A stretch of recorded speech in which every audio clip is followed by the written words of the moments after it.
All right, guys, how's it going?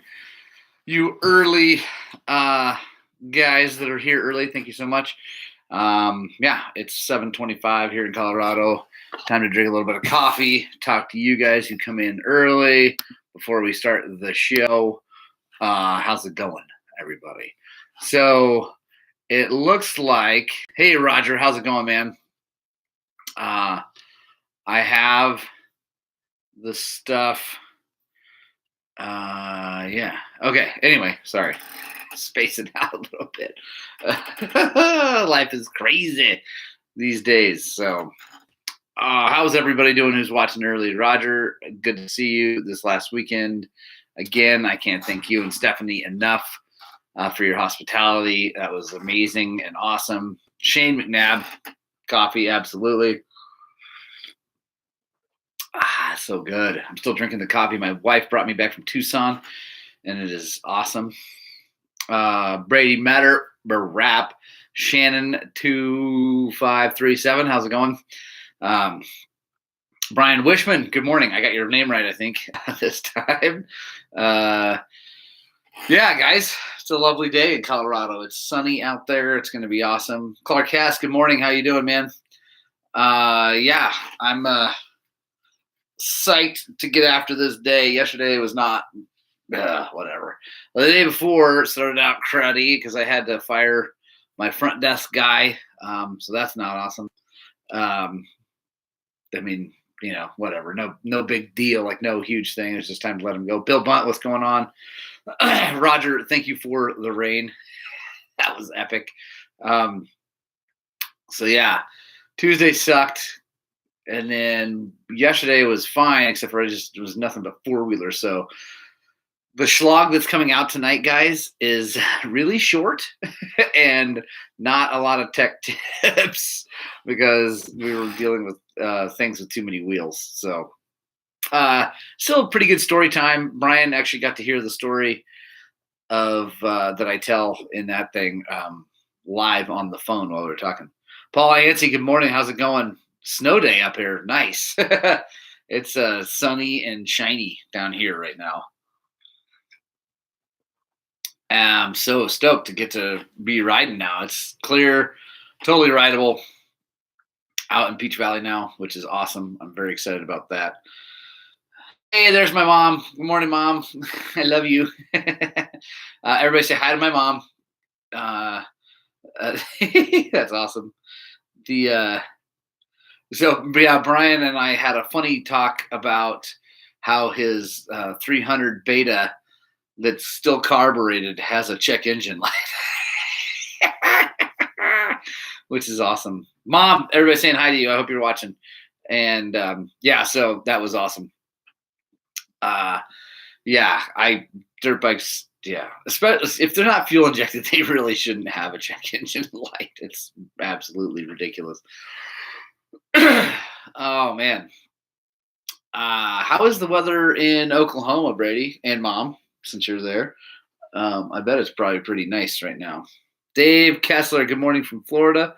Waiting for the weather to break in the good riding address. Yes, so Dave, it's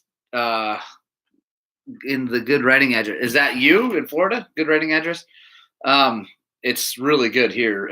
I mean, seriously, the conditions are getting good. Oh, good, Brian. Good for you. Ooh, 18 degrees, Brady. That's not good. 18 degrees for Oklahoma is stinking cold. If none of you guys have ever been in Oklahoma when it's 18 degrees, it's really miserable. Yeah, Mom says 29 feels like 19. Oh, it'll be 73 Monday. Nice. So yeah, yeah, it's actually supposed to be really nice here the next couple days. It's supposed to warm up a bunch. All right, guys, it's 7:30. Welcome to the Gospel of Two Wheels number 74, where the coffee's hot, the bikes are fast, and the comments are absolutely ridiculous. Thank you guys so much for joining me.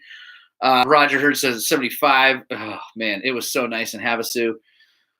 Quick conditions report for Montrose and the Western Slope. It is awesome. Tori Anderson, good morning. Yeah, it's cold out there. I don't know. It's probably 20 or 25, but it's crystal clear and it's going to warm up. The areas around here are drying up. Peach Valley, I was just out there yesterday with the dog walking, and it was perfect. You could totally go for a ride. Clark has just got a 300XC incoming to Peach Valley on Saturday. Yes! Awesome. You should stop by the shop. We will be open 10 to 4. You should definitely come by and say hi. Peach is great. I think the further south you go towards Flat Top, you might see some mud. They won't be big, fat ride-in, so that's awesome. Let's see. What else? Conditions are great. They're just warming up and getting better. Thursday night rides are starting not next Thursday, but the Thursday after, March 12th. March 12th, first Thursday night ride for Highland Cycles. We'll leave the shop at 5. We do that every Thursday. We close early on Thursdays, and we go ride dirt bikes. We're going to Peach Valley this week.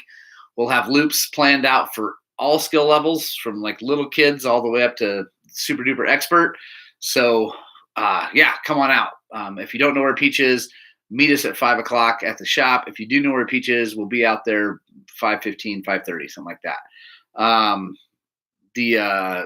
Go, Clark, you got a map from us last time. Nice, sweet. And yeah, if you bring that map, I'll mark it up if I didn't already give you a good loop of stuff that I know is clear. So I'm going to mention it at the beginning of the thing because a lot of you guys last week were like, you should get the crowdfunding thing. Anyway, go in here on the deal. If you look at the bottom of the chat, there's a little $sign. I think you can, it's called Super Chat. And if people want to give me a tip during this thing, you can. You don't have to. It would really help the channel out. We got the new 125 from Roger while we were in Havasu. Thank you so much, Roger. And we're going to be tearing that thing all the way down to the frame, down to the crank, and rebuilding the whole thing up and making it awesome. So it's going to be, it's going to be awesome. So if you feel inclined, you are more than welcome to give us a tip via the Super Chat. If not, that's fine. Please do not feel like you have to. I want this to always be free. Just the fact that you guys are watching makes a big difference, honestly. If you're watching, click the thumbs up, please. If you like, unless you hate what we're doing, then you can click the thumbs down. But if you like what we're doing, click the thumbs up. That does make a big difference too for YouTube. It helps the channel get pushed out more to other people. Mom, he lives in Broken Arrow. My mom's asking where Brady lives. He lives up in Broken Arrow. So near Tulsa, for those of you who don't know, Oklahoma. So Paul Ansey was the only one to get me a question early. So I'm going to discuss that. He asked about spark arrestors. He said just to talk about spark arrestors. So I'll talk a little bit about spark arrestors. And Paul, I know you're watching. If you want to watch, if you want more information, just let me know. So wow, Clark Hess. Thank you so much. Clark, thank you so much for the tip. That's huge. Thank you. Anyway, that's awesome, Clark. Thank you so much. Keith McQueen, dirt bikes. Awesome video, by the way. I think that was your video where you said dirt bikes at the top of that big, long hill climb. That's awesome. Roger, no, my mom is happily married to my dad, but that's awesome. Spark arrestors, I personally think they're ridiculous and unnecessary. I don't know that there's a documented case of a dirt bike starting a fire out of the back of a tailpipe. I've seen a dirt bike start a fire with the head pipe on a 4-stroke getting so hot and crashing in a bunch of tumbleweeds. But as far as sparks coming out of the back of the exhaust, I don't know if it's ever happened. That being said, they take it real seriously around here. 2 years ago, we had some horrendous fires over near Durango. They were caused by the train that goes between Durango and Silverton, but whatever. They've kind of ramped up their enforcement of that rule. It's always been a rule for a long time. But they've ramped up the enforcement recently, and so they are making sure you got spark arrestors on all your stuff. Paul, you were, I think, mainly asking about 2-strokes because I know you ride one. And I would say there's 2 options here. There's the screen type, and then there's turbine core from FMF. The screen type is easy to remove for a race or something like that. You know, the Enduro Engineering tip, you can just take the cap off, take the screen out, and go race.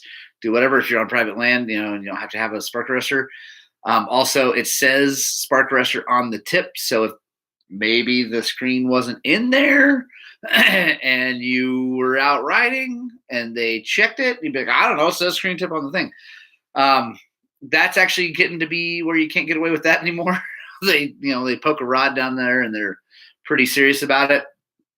The problem with the screen type ones on a 2-stroke is that even if you got that thing burning just right, it will eventually clog up and cause the bike to run like poop. So I don't like them. That's what's on my bike right now because I can take it in and out. But I like the Turbine Core the best because they don't clog up and they don't rob too much horsepower, but you definitely can feel a difference. It's a huge difference in the way they run. Obviously I like the free flowing better. Tori Anderson, they were ridiculous in Michigan as well. Nothing but dune sand for miles, but they swore we'd set the sand on fire. That's awesome. Force up here requires spark arrestors, but I'm pretty sure they're more for sound. Have to be below 94 decibels up here. Yeah, so we're supposed to be 96, 90, 94, 96, something close to that. But they never check for decibel level. They don't have a decibel meter that they carry anywhere, so it's just for fire. That's the whole thing. Brady, am I racing any RMEC races this year? Yes, I hope so. I'm definitely trying to get to the Shady Burrow. I really, really, really want to race that because I hear it's really great. And I was hoping to go to the one March 7th down in Texas, but that got the kibosh from Ruth because it would have been the first thing I did right after my hip replacement. So it's a good idea to not just go pin it in 12 hours away from home, hoping for the best. Roger Hurd says they check every race and sound. Yeah, District 37. So in California, they got BLM guys out like in force at every race checking everything. So it's, yeah, but it's not awesome. The sound thing though, so honestly, the spark arrestor thing, it is what it is. They're going to check it. Okay, whatever. You got to have a spark arrestor, right? And honestly, being legal is just so much easier than not being legal. Like it's just easier to just be legal, then you don't have problems. That's why you pay for your stickers, you get your stickers, you display them where they're supposed to go, all that stuff. So, yeah. Anyway, just put be legal. But the sound thing, I feel like is a bigger deal. Hang on. So got Tori, don't forget it was also raining at the time. That's nice. Tell the Hatchimal hi for me.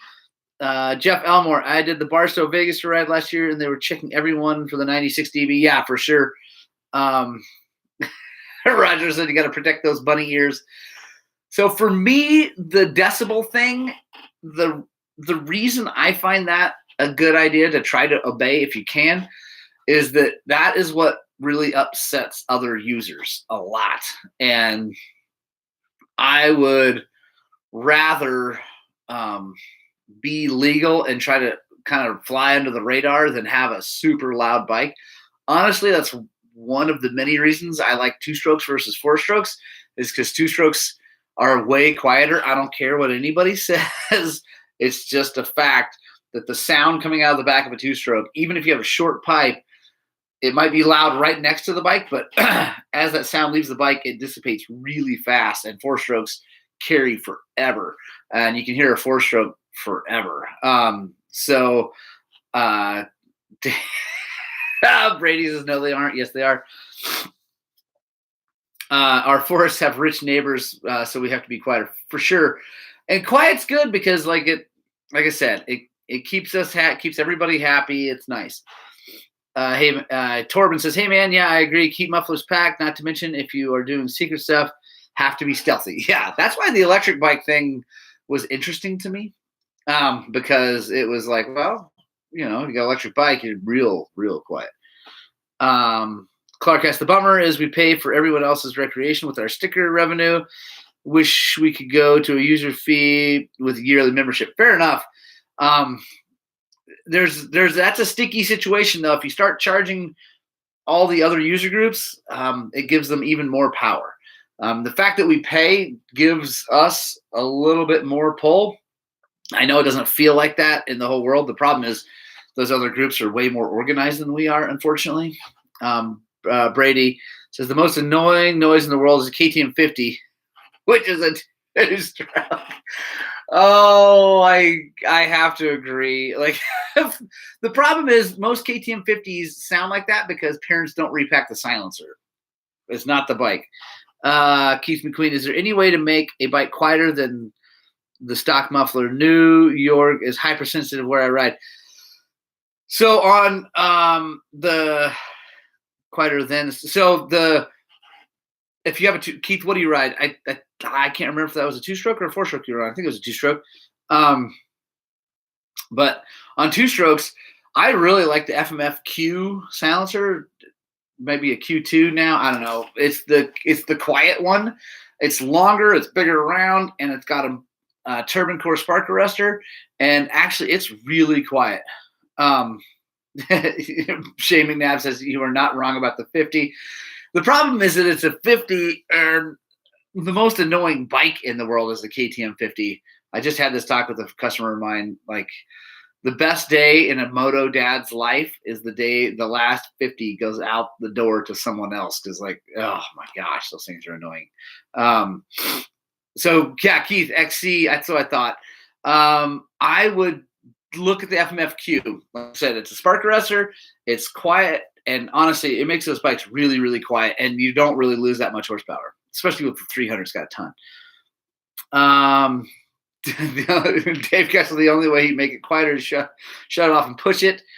Torben Sorensen says, more annoying 4-stroke on trail with MXer wide open than brake slide and repeat. Fair enough. Husky Holler, on the KTM Huskies cam chain tensioner, a lot of people seem to switch to Dirt Tricks one. Yes, I agree. It seems to me the OEM wants to work off of oil pressure for a reason. Husky Holler, I don't know what the reason is, because it doesn't make sense to me to run off of oil pressure if you can avoid it, because oil pressure can change. It can, as oil thins out, the pressure goes down, all sorts of things. And so, especially on dirt bikes, the oil pump isn't as sophisticated as a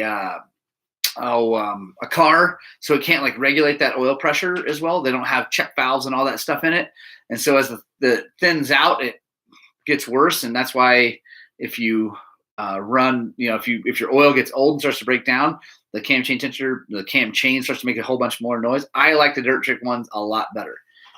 Husky says, maybe so if you lose oil pressure, less strain on the valve train when it's cold. Maybe, but every other motorcycle runs with a mechanical one, and they don't seem to have a problem. I mean, Yamahas haven't had a problem with that mechanical one, ever. So it's been good. Yeah. Dave Kessler, oil pumps and dirt bikes are for flow, not pressure. Absolutely. That's why I don't like the oil pressure design of that cam chain tensioner. I just don't. It's fine. Roger Hurd says Rotella won't break down. John Bowman, I know you're gonna like that one too. That's so good. Dirt Rider 83, 4-strokes sound like a big fart. Haha, that's awesome. I like the sound of a 4-stroke as well as a 2-stroke. I just like the sound of a 2-stroke better. Dave Kessler, hard to build pressure and needle bearing. Yeah, like you said, they're not made for that. Like, they're just not made to have a bunch of pressure. That's why I don't like it. And the Dirt Tricks one, I think, is way better. I've never had a Dirt Tricks one fail. I've had lots of the OEM KTM ones fail. Fortunately, on the single cam motors and things like that, they don't have the tendency of slipping. But the twin cam, if that thing gets loose, it's easy for it to slip. If you guys don't know why, I'll give you a quick reason why that is. If you have two cams sitting here, dual overhead cam set up, you got a chain coming across. The chain's only touching a very kind of small part of each of those cams, the gears on them. And so if it loosens up, it's easier for it to slip. The it's just easier for, it's only touching a few teeth on the gear instead of, a whole bunch. On a single cam, when it wraps over the whole thing, they don't want to slip because it's touching almost half of the teeth on the gear. So quick little thing about why single cam motors can actually be good, less chance of cam chain slippage. Paul, yes, we do sell OHV permits. They also now in Colorado, you can buy them at Walmart and stuff like that, and it's actually even easier. Bowman, yes, Rotella keeps everything in perfect condition. Shane McNabb, there was a KTM 65 that lost his silencer at the Hillbilly GP race. Oh man, that thing was piss you off loud, dude. Yeah, and like the problem with 50 KTMs, like I said, is parents don't repack the silencer as often as they should. And the reason they don't is because on a 50 KTM, you got to repack the silencer like every other ride if you're going to keep it. It's so I'm so glad my kids are past that bike stage. Like those things they're great for shops. So buy as many as you want, please, and bring them in because they are nonstop maintenance. Tori Anderson, has everyone received OHV renewal notices yet? You're still waiting on yours? No, I have not. I haven't seen mine. Classic Colorado OHV. Also, here's a good I don't know if it's a subject for us to go back and forth, but here's something to know about Colorado and OHV stickers. So everybody thinks that it's like the feds, like the BLM or Forest Service that's doing that. It's not. It's the state who administers that program, and then they expect the BLM and the Forest Service to enforce it for them. And it's a real mess. So the money goes to the state. It doesn't go directly to the BLM or the Forest Service. Now then, the Forest Service and BLM, they get a chunk, right? Like there's a set amount. I don't know what it is. I don't know what the percentage is. Please don't ask me. Anyway, and if you don't know for sure, don't guess. Because my wife worked for the Forest Service. I know lots of people work for BLM and Forest Service. They're not nearly as against you as you think. The problem is they just have a ton of people to deal with, different user groups. And so anyway, that money, like I said, it doesn't just automatically pay for trail maintenance. It goes into the state, and then the state decides where it goes. And the Forest Service and BLM and different groups can apply for that money for different things, like our Peach Valley. If you haven't ever ridden Peach Valley, you definitely need to. Our Peach Valley is awesome because it's got enduro cross track, a supercross track, unloading ramps, grills, gazebos, bathrooms, all this wonderful place to park and get ready to go ride.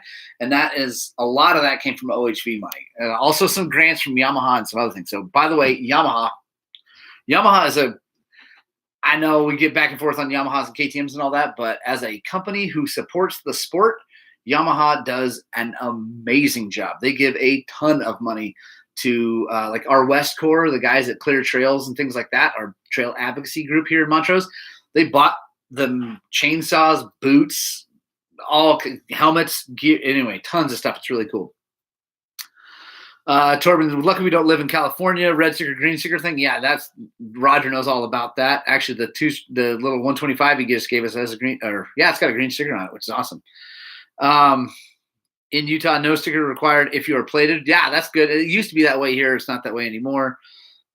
Shane McNabb, I'm having crazy time with oil flow on the old KX250F. Yeah, I know. What we should talk about that separately, or maybe someone knows a known problem on those old 250Fs. Roger, I need to have Ruth on the show. The problem is she's always goes to work. She's like the responsible one of the group. Tori Anderson says GJ just built a big staging area. Is it done, Tori? I haven't seen it yet. Keith McQueen in New York, no stickers available. Yeah, every state's different, and we're lucky out here in the wild, wild west of Western Colorado. We have a ton of open ground to ride, and we have a ton of, we have great land management agencies. Honestly, I know that a lot of people get frustrated and are bummed out. But honestly, they do a really good job. Whoa, Dave Kessler, thank you so much for the super chat. This is a pay it forward for the next guy who comes into your shop wanting to buy an OHV sticker. Surprise him with a free sticker. Thank you, Dave. I will absolutely do that. Thank you so much. Wow, that's awesome. Dave Kessler is awesome. Thank you, Dave. By the way, what Dave just did there is called Super Chat. If you guys want to give tips or anything like that to the channel, you can. That's all I'm going to say about it. Thank you very much, Dave. Thank you. Hoping they add ramps, but there's a trailer area and parking. No ramps or toilets yet, though. So, Tori, I think they're definitely working on that out in Grand Junction. They're going to try to get that done. I think they got big plans. The airport is helping pay for that, too. Is it out by 27 and a quarter road? Answer me. Bowman Films, what brand of boot is really comfortable and wouldn't break the bank? Great question. I am really, really loving my leatts. Torben, take care. We'll talk to you soon, man. Come out and ride with us. I'm all healed up, ready to go. And I'm going to be kind of stuck over here for a little while. I just got a lot of work to do since I don't have a front guy now. My workload ramped up. So what was I going to say? Oh, anyway, boots. I really, really am liking my leatt 5.5 GPX, I think is what they're called. I'm going to be filming a full review on those here hopefully really soon when I get some time. They have just been amazing. They're crazy comfortable. They feel very safe. I haven't whacked my feet on anything, fortunately, with them, but they feel super safe.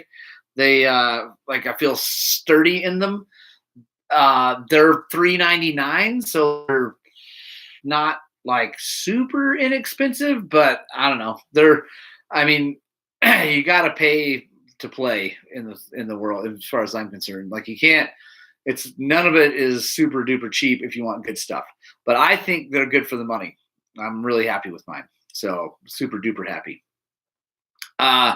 Let's see. Roger, I should have got in the van with you. Could run the front desk. I know you can sit there, and when if I got a problem, I'll just yell at you, and then you can just throw stuff at people. That's what I'm looking for. A guy that wants to throw 27 millimeter rims at people that need it. Oh man. Let's see. Brady Metter. Hard to beat Tech 7s. Yeah, Tech 7s are also great boots. It's really hard to beat an Alpenstar, a Garnier. Now I really do like the leatts. They're new to the game, but I'm really, really happy with mine. But Garnier and Alpenstar, it's really hard to beat. And CDs are really great also. You're paying big boy money for them. And for me, they do not even come close to fitting on my feet. So I can't wear CDs. They're just way too narrow. So that's my problem with that. I know, Roger Hurd. I know. I'm not going to throw those wrenches at anybody. Paul Anstey says Tech 7s, 5.5s look strangely similar. They are definitely very similar. They're definitely different though. When you hold them in your hands, they're made by different companies. I don't know. I don't know who leatt's having actually build that boot. I doubt it's leatt down in South Africa, but it's I don't know. I'm sure they're coming from China, but they're really good.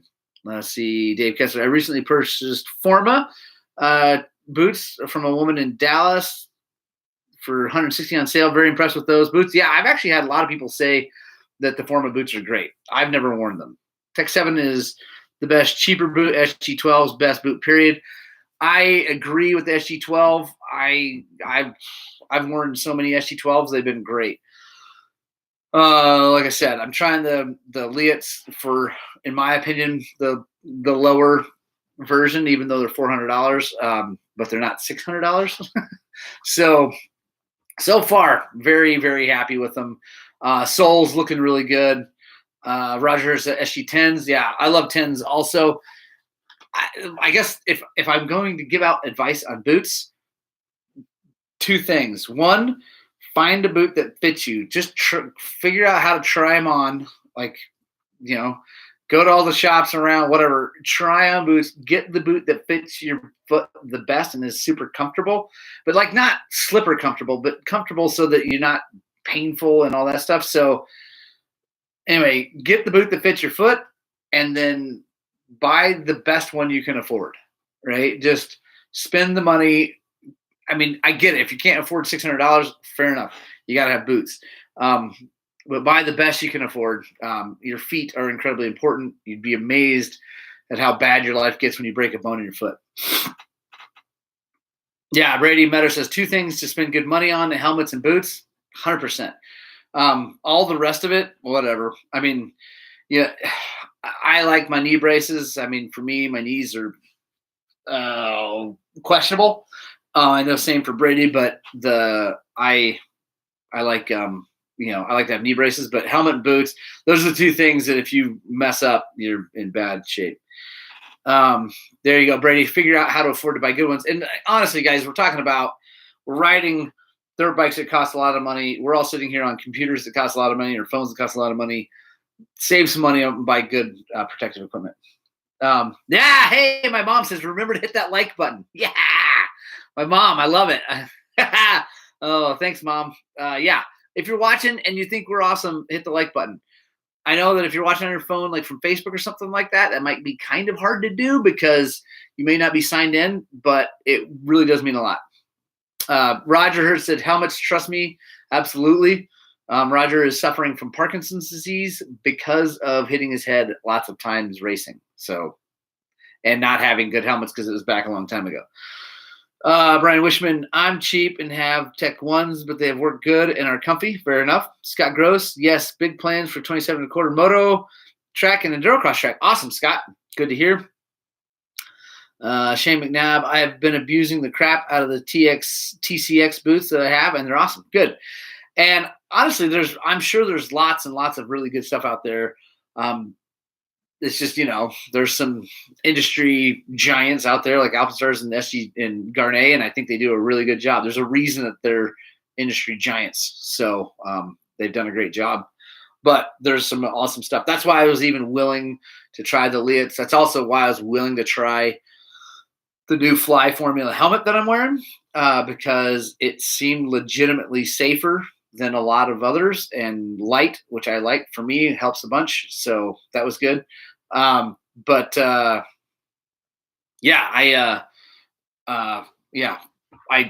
It's worth the money, it's worth the money to spend, get good money or get good gear and be happy. So this whole show was supposed to be talking about Arizona, but I love it. We talked about a little wonderful, awesome stuff. But I want to say, first of all, huge thank you to Roger Hurd and Stephanie for the hospitality. Huge thanks to Chris Kinberg, I think is how he pronounced his name. And Paul Anstey Tubeless video will be coming soon. And I sneak peek, it didn't fail. So I'm surprised. But it did good. Yeah, huge thanks to you guys for hosting us and showing us around. I can say that if you haven't ridden the desert around Havasu and you like desert riding, you need to go there. You need to go to Havasu and ride. It is absolutely just brilliant. Like, it's an amazing place to ride. The desert is phenomenal. The town is cool. The people there, Roger, Stephanie, and Chris, are awesome. So yeah, I'm a big fan. I'm definitely going back to Havasu when it's, during a winter. I probably won't make it back down this year before it gets warm, but I will make it back down at some point. Brady says CDs are great, but they don't last. SG12s, Tech 10s are good, but also leak lots of water. Yeah, the SG12s leak water like crazy. Freaking, yeah, crazy. Thank you, Roger. I will make it back down for sure. Wishman, anyone ever tried the leatt Airflex body protector? Wonder how hot they would be. I have not. I wear the Ride Fit from leatt, which is just a chest protector. It goes underneath my jersey. I was wearing it this weekend in Arizona. I like it a lot, and it's not too hot. It breathes okay. It's it's hotter than not wearing one, but so far I've been really happy with leatt stuff. It's been really good. Let's see. It's 8:00, guys, and I got a boogie because I got a ton of work to do. So, Garrett Anderson, I'm working on your motorcycle first thing. So, guys, tune in on the YouTubes. Make sure you subscribe if you have not, because I'll be rebuilding all of Garrett's linkage bearings and swing arm bearings. Although probably just greasing them and cleaning them because that's what they do. So here, Dave Kessler, how come you don't talk much about the Alpine Loop? Which Alpine? Are you talking about the Alpine Loop Jeep Road, Dave, or the Alpine Trail, which is the one with all the switchbacks?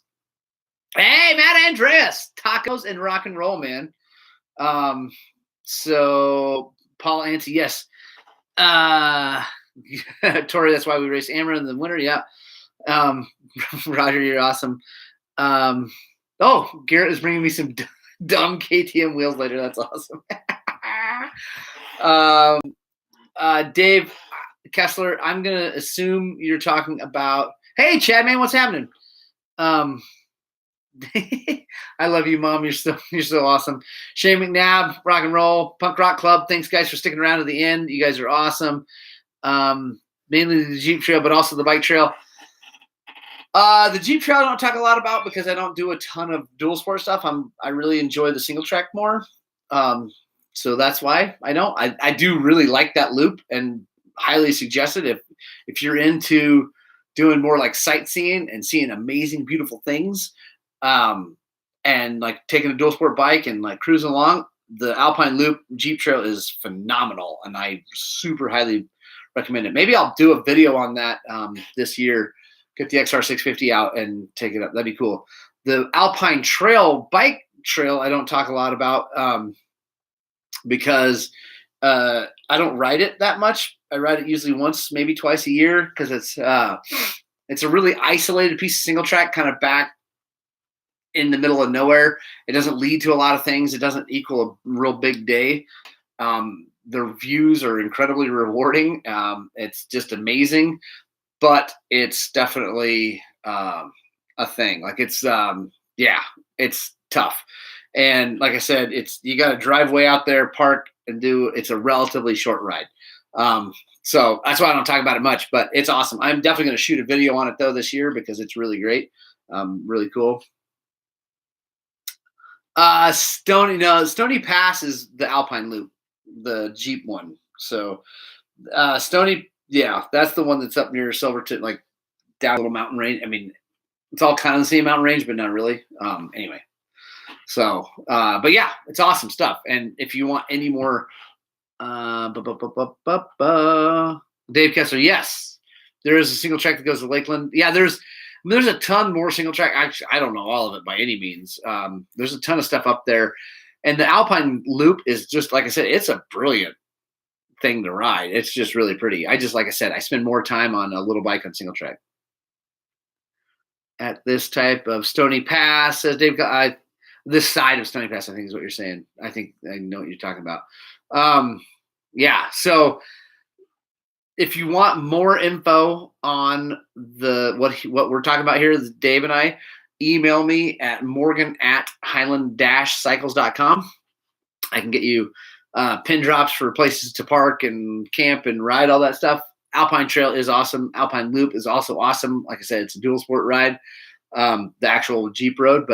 And as someone said, it's getting really crowded. Yeah, Garrett says it's super crowded for sure, but it's awesome. So I like to wait till the fall after school started and Labor Day's passed and then go ride it. And it's usually a lot nicer. So, all right, now I got to go.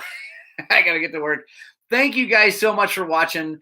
It really means a lot. Thank you guys who did the super chat and gave me money. The gratitude is huge. I cannot explain how gracious I am and how wonderful that is. I will definitely be getting an OHV tag for the next person that comes in asking. Mom, I love you. Mwah. I love you guys so much. Thank you guys for watching. I got a boogie. Get out, spread the gospel of two wheels, and seriously, it's time, man. It's time to get out and ride. You dirtbags!